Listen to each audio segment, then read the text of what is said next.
Hello students, welcome again in physics class. आज बेटा हम लोग जो डिस्कशन कर दे रहे हैं आपको इम्पॉर्टेंट न्यूमेरिकल है, जनरली पूछा जाता है। यहाँ पे इस क्वेश्चन में फिगर को देखिएगा। फिगर को देखने से पहले से ही लग रहा होगा ये, जैसे ही आप कोऑर्डिनेटर देखते होंगे चतुर्भुज के रूप में, तो आपके दिमाग में पहले ही आपको व्हीटस्टोन ब्रिज आ जाता होगा। और बेशक ये जो फिगर है आपका, ये व्हीटस्टोन ब्रिज है भी। कैसे देखेंगे चेक करने के लिए हमने बताया है, पहले की वीडियो में सिद्धांत भी बताया है। करना क्या है आपको, जो इसकी संलग्न भुजाएं हैं जैसे ए बी और बी सी, ए डी और डी सी, तो ये संलग्न भुजाएं हैं, इन पे हम प्रतिरोधों का अनुपात देखते हैं। अगर प्रतिरोधों का अनुपात बराबर आ जाता है तो इसका मतलब ये है कि ये संतुलित व्हीटस्टोन सेतु है। ठीक है ना। तो यहाँ देखिए 45/15 यानी 45/15 इज इक्वल टू 9/3। यहाँ पे आप देख रहे हो जो रेशियो हमारा है वो मेंटेन है 3/1 3/1। इसका मतलब ये परिपथ ये पक्का है कि ये आपका व्हीटस्टोन सेतु है। ठीक है ना। अब देखिए क्वेश्चन में कह क्या रहे हैं। क्वेश्चन में सबसे पहले उन्होंने कहा है कि 5 ओम की प्रतिरोध आपका है, इसमें धारा निकालनी है। ठीक है ना। तो अब धारा निकालनी है तो ये तो तभी संभव हो पाएगा जब आपको इस पूरे परिपथ का क्या है कुल प्रतिरोध पता हो। इस पूरे परिपथ का कुल प्रतिरोध जब पता होगा तभी आप धारा पता कर पाएंगे, यहाँ निकालनी हो या इस किसी प्रतिरोध में निकालना हो। अब यहाँ क्वेश्चन में इन्होंने 5 ओम में कहा है, बाकी और भी क्वेश्चन होंगे जिनमें हम आपको रिजल्ट देंगे। यहाँ यहीं पर भी हम बता देंगे आपको कि यहाँ अगर धारा निकालनी हो तो कैसे निकालेंगे। सबसे पहला काम आपने देखा ये कि ये जो परिपथ आपको दिया है ये संतुलित व्हीटस्टोन सेतु है, यानी कि संतुलित व्हीटस्टोन ब्रिज है आपका। तो इसमें से ये दोनों जो प्रतिरोध आपके होंगे, ये दोनों प्रतिरोध, ये दोनों श्रेणी क्रम में हैं, और इधर ये दोनों जो प्रतिरोध हैं ये दोनों श्रेणी क्रम में। तो पहले हम क्या करेंगे, ये 45 और जो 15 है, ये 45 ओम और जो 15 ओम प्रतिरोध हैं, रेजिस्टेंस हैं, इनको किसमें करेंगे, श्रेणी क्रम में। तो देखिए इसको जो हम श्रेणी क्रम में करेंगे तो इसको हमने आरोह मान लेते, तो ये हो जाएगा 45 और प्लस 15, दिस बिकम 60। क्लियर। और जो ये ब्रांच आपकी है एडी और डीसी, ये संलग्न भुजा है आपकी, तो ये हो जाएगा R2 is equal to 9 + 3, this becomes 12। अब आप जब फिगर आप देखेंगे, जब आपने इसको कनेक्ट कर दिया, इसको कनेक्ट कर दिया, तो आपके पास अगर सही मायने में देखें तो आपके पास फिगर ये इस तरह से बनेगा।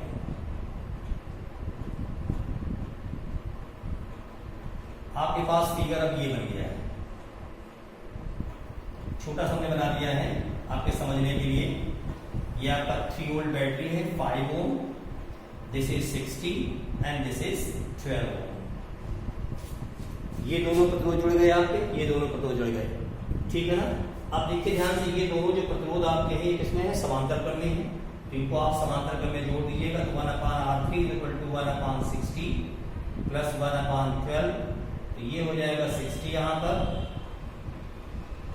ये हो जाएगा 1 + 5, ये हो जाएगा 6/60 एंड दैट इज 1/10। तो R3 आप जब निकालेंगे तो R3 की वैल्यू आ जाएगी कितनी, 10 ओम। इस ब्रांच का जो प्रतिरोध है वो आपका तुल्य निकल आया कितना, 10 ओम। ठीक है ना। अब देखिए ये जो रेजिस्टेंस आपका, इसको आपने कंबाइन कर दिया, तो आप ध्यान से अगर देखेंगे तो जो नया सर्किट आपका बनेगा वो इस तरह से बन जाएगा। इस तरह का ये सर्किट फॉर्म हो जाएगा। ये 3 वोल्ट हो जाएगा, ये 5 होगा, ये 10 हो गया। तो अब देखेंगे, देखिए 5 ओम और 10 ohm, the resistances are connected in series. So here R4 is equal to how much, that is 3 + 5, this becomes 8 ohm. So total resistance, sorry 5 + 10, 5 + 10, this becomes 15. So this is the total resistance of this circuit. Now अब ये आप condition में हैं कि आप current find out कर सकते हैं, क्योंकि यहाँ इंटरनल रेजिस्टेंस दिया नहीं है, तो यहाँ पे आप करंट फाइंड आउट कर सकते हो। करंट निकालने के लिए सीधे सीधे फॉर्मूला लगा देंगे, I = E/R। ठीक है ना। तो E की जो वैल्यू है वो आपकी 3 दे रखी है और R की वैल्यू है 15, दैट मीन्स 0.2। तो इसका मतलब ये हुआ ये 0.2 एम्पीयर की करंट यहाँ से सप्लाई होगी। और देखो बेटा जैसे ही यहाँ सप्लाई होगी तो ये रेजिस्टेंस यही तो है, तो यहीं से 0.2 एम्पीयर की करंट जा रही है। इसका मतलब 5 ओम जो प्रतिरोध है इसमें जो आपकी करंट होगी वो 0.2 एम्पीयर होगी। This is your answer. Okay, so this is the way to calculate current in this one. Now you have to calculate, अब आपको क्या निकालना है कि जो ए और सी है इसके मध्य आपको विभवांतर निकालना है। तो अभी जो हमने आपको फिगर यहां दिखाया था मैंने इस तरह से, क्योंकि बी पॉइंट कंबाइन हो चुका है, विज्ञान फिनिश हो चुका है, तो आपके पास ये आपका रिकास्ट फिगर आपका बनेगा इस तरह से। यानी कि आपका ये ए पॉइंट हो गया, ये सी हो गया, क्योंकि डी और डी खत्म हो चुके हैं, क्योंकि दोनों को हमने करेक्ट कर दिया है। ठीक है ना, तो this is your 60 and this is here 12। आपको ये चाहिए कि ए और सी के मध्य विभवांतर कितना होगा। तो ए और सी के मध्य यानी कि इस टर्मिनल के बीच में जितना विभवांतर होगा वही यहाँ होगा, तो यहाँ ये भी प्रतिरोध लगा हुआ है। तो सबसे पहला काम क्या करेंगे कि ये 5 ओम का जो प्रतिरोध है यहाँ पे विभवांतर कितना खर्च हो रहा पहले ये पता कर लें, या डायरेक्टली भी फाइंड आउट कर सकते हो। आप यहाँ पहुंच जाइए, सीधे यहाँ निकाल सकते हो, इसके मध्य विभवांतर निकालना है। VAC इक्वल टू क्या हो जाएगा I ऑफ R। मगर ध्यान रहे कि इन दोनों का जो इक्विवेलेंट है वो चाहिए हमें। तो इन दोनों का जो इक्विवेलेंट वो कितना था आपके पास 10 वोल्ट था, यानी कि RAC। तो I हमारे पास 0.2 थी और RAC हम लोग 10 ओम निकाल चुके हैं, दैट इज 2 वोल्ट। एक आंसर ये हो गया आपका 2 वोल्ट। ठीक है ना। दूसरा तरीका क्या है, अगर मान लिया भूलते हैं तो पहले आप क्या निकालेंगे, पहले वोल्टेज यहाँ पे निकाल लीजिए, पहले वोल्टेज यहाँ निकालेंगे, बाकी जो वोल्टेज बचेगा वो कहाँ पर होगा, यहाँ पर। तो आप चेक करिए, देखिए कितना दिया है 5 है और ये करंट दे रखी है, कितनी दी है आपकी 0.2। तो V5 मतलब 5 ओम प्रतिरोध के मध्य विभवांतर जो निकालेंगे तो ये हो जाएगा 0.2 × 5, दैट मीन्स 1 वोल्ट। तो 1 वोल्ट जो पोटेंशियल यहाँ खर्च हो रहा है और पूरी बैटरी कितने वोल्ट की है, 3 वोल्ट की है, तो जाहिर सी बात है कि यहाँ पर जो पोटेंशियल होगा that is 3 - 1 that is 2 volt. So different way you can solve it here.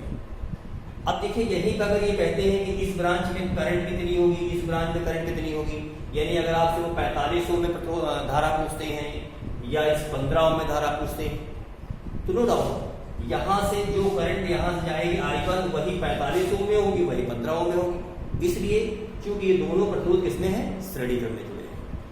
ठीक इसी प्रकार से जो I2 करंट हमारी होगी इस वाली ब्रांच में, तो जो 9 ओम में जाएगी वही 3 ओम में जाएगी। ठीक है ना। तो हमने इसीलिए इन दोनों का इक्विवेलेंट दे रखा है कितना 60। हमारे को I1 निकालनी, हालांकि क्वेश्चन तो नहीं कहा मैंने, अगर I1 निकाला तो क्या हो जाएगा VAC/R। तो VAC वाला कितना है 2/7, यानी इस ब्रांच में आपको करंट पता चल जाएगा। इसी प्रकार से इस ब्रांच में भी करंट आप निकालेंगे तो VAC आपका 2/12 हो जाएगा। तो इस तरह से आप हर प्रतिरोध में करंट भी फाइंड आउट कर सकते हो।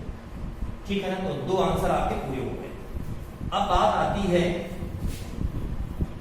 कि ये क्वेश्चन में कहा गया अगर यहाँ पे सर्किट को ब्रेक कर दिया जाए, अगर हम सर्किट को यहाँ ब्रेक कर देंगे यानी खुला परिपथ हो गया, इसका मतलब ये हुआ कि आपका जो रिकास्ट जो फिगर बनेगा तो इस तरह से बनेगा, क्योंकि यहाँ पे आपका ये सर्किट यहाँ से ब्रेक हो गया, यहाँ से ब्रेक हो गया, तो इसका मतलब जो करंट यहाँ से जानी भी होगी तो वो आगे जाएगी, इसका ना इस प्रतिरोध का मतलब होगा ना ही इस प्रतिरोध, दोनों कैंसिल हो जाएंगे। तो आपके पास जो फिगर बनेगा आपका वो आपका ये फिगर रहेगा। अब आपके पास केवल ये फिगर रहेगा 3 वोल्ट 5 ओम 9 एंड 3 ओम।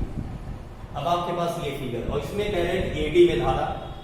तो सिंपल सी बात, अगर ध्यान से देखें आप यहां से चलिए, देखिए तो 5 9 3 ये सभी किसमें है, सीरीज में, और सीरीज में करंट क्या होती है, इक्वल होती है। तो चाहे 9 में पूछते हैं आपसे आंसर, चाहे 3 ओम में, चाहे 5 ओम में, सब में यहाँ पे क्या होगा, सेम होगा। तो यहाँ पे रेजिस्टेंस जो इक्वल निकालेंगे वो कितना हो जाएगा 5 + 9 + 3, ये हो जाएगा 17 ओम। तो this this is the total resistance. कब होगा? जब हम बीट सर्किट को ब्रेक कर देंगे। अब आपको चाहिए करंट, तो हमने बताया ना आपको कि करंट चाहे 9 में पूछे आपसे, और चाहे 3 ओम में पूछे, और चाहे 5 ओम में, इसलिए क्योंकि ये जो रेजिस्टेंसेस हमारे हैं ये सभी सीरीज में जुड़े हुए, सीरीज में, ठीक है ना। तो यहां से करंट निकालिए, V हमारा है 3/70। इसको आप सॉल्व कर लेंगे या ऐसे ही लिख देंगे, कोई खास बात नहीं है, तो you get the required answer, ठीक है ना। तो मेरे ख्याल से क्वेश्चन हालांकि इसने चीजें से पूछी है वो हमने बता दी, और कुछ एडिशनल चीजें भी हमने बता दी हैं, तो ये ध्यान रखेंगे आप, ठीक है। इंपॉर्टेंट क्वेश्चन है, और इस तरह के क्वेश्चनों को जैसे मैंने बताया है और भी बुक में एक्सरसाइज दे करके आप लगाने का प्रयास करें। Okay, so if you like the video, you like, share and subscribe to other students. Okay, thank you.